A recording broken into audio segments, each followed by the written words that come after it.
ഷാർജയിൽ അൽ ഹമരിയ ബീച്ചിലെ ഈ ബോർഡ് ആരെങ്കിലും ശ്രദ്ധിച്ചിട്ടുണ്ടോ? ഇതൊരു മുന്നറിയിപ്പാണ്. അത്യാവശ്യം വെയിലുണ്ടായിരുന്നു കേട്ടോ, പക്ഷേ കടലിൽ നിന്നുള്ള തണുത്ത കാറ്റ് ശരിക്കും അത്ഭുതപ്പെടുത്തി. ബീച്ചിലെ ഈ മണൽപ്പരപ്പും തിരമാലകളും മാത്രമല്ല, കണ്ണിന് കുളിർമയേകുന്ന അതിമനോഹരമായ പൂക്കളും കളിപ്പാട്ടങ്ങളുടെ വലിയൊരു ശേഖരവും ഒക്കെയായി ഇന്നത്തെ ഞങ്ങളുടെ യാത്രാവിശേഷങ്ങൾ തുടരുന്നു. അപ്പോൾ welcome to our new video. ഇന്ന് ഞായറാഴ്ചയാണ്.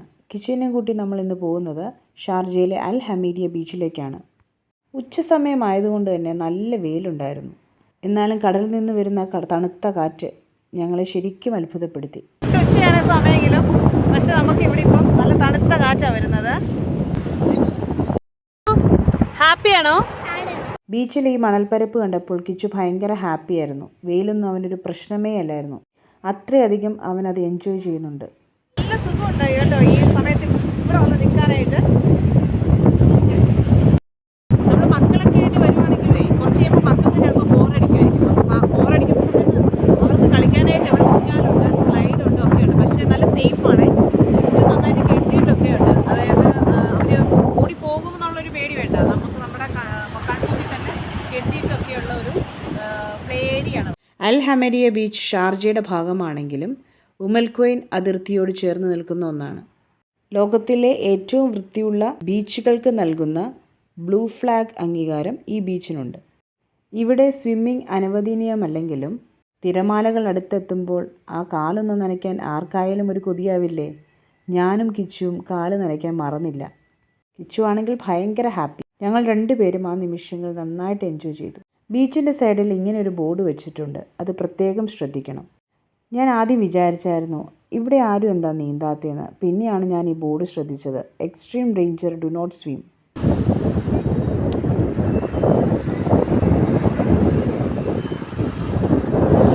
By from Al Hamriya beach.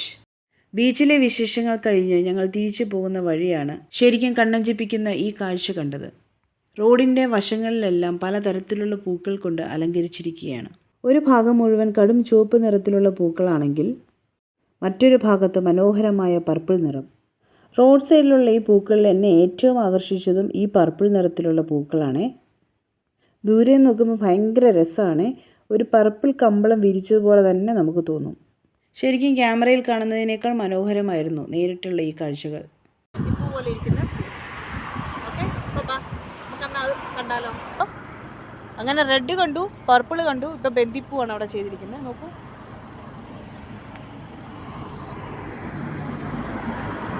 ശരിക്കും ഒരു വർണ്ണ വസന്തത്തിലൂടെ പോകുന്ന അനുഭവം. വെയിൽ എത്ര കടുപ്പമാണെങ്കിലും പുറത്തെ കാഴ്ചകൾ കാണുമ്പോൾ നമ്മൾ അതൊന്നും അറിയില്ല. അങ്ങനെ വർണ്ണക്കാഴ്ചകൾക്ക് ശേഷം ഞങ്ങൾ പോയത് കിച്ചുവിന് ഏറ്റവും ഇഷ്ടപ്പെട്ട ഇടത്തേക്കാണ്. Day to day Ajman. Day to ഡേയിലെ കിച്ചുവിൻ്റെ ഏറ്റവും ഇഷ്ടപ്പെട്ട ഒരു സെക്ഷനാണ് ടോയ്സ് സെക്ഷൻ. അവിടെ കിഡ്സ് ടോയ്സ് സെക്ഷനിലെ ഒരു ചെറിയൊരു ക്ലിപ്പ് മാത്രമേ ഞാനിപ്പോൾ എടുക്കുന്നുള്ളൂ. ടോയ്സിൻ്റെ ഒരു വലിയ ലോകം തന്നെ അവിടെയുണ്ട്. കിച്ചു ഓരോന്നായി എടുത്തും നോക്കിയൊക്കെ നടപ്പുണ്ട് അതിൽ. ഡേ ടു ഡേയുടെ ഒരു ഡീറ്റെയിൽഡ് വീഡിയോ ഉടൻ തന്നെ വരുന്നതായിരിക്കും. അങ്ങനെ അൽ ഹമരിയ ബീച്ചും അവിടുത്തെ തണുത്ത കാറ്റും മനോഹരമായ പൂന്തോട്ടങ്ങളും കഴിഞ്ഞ് ഈ കൊച്ചു ഷോപ്പിങ്ങോടുകൂടി ഞങ്ങളുടെ ഇന്നത്തെ വീഡിയോ അവസാനിപ്പിക്കുകയാണ്. ഈ വീഡിയോ എല്ലാവർക്കും ഇഷ്ടപ്പെട്ടെന്ന് കരുതുന്നു. ഇഷ്ടപ്പെട്ടാൽ ചാനൽ ലൈക്ക് ചെയ്യാനും സബ്സ്ക്രൈബ് ചെയ്യാനും മറക്കല്ലേ. മറ്റൊരു വീഡിയോയുമായി കാണുന്നത് വരെ ബായ്.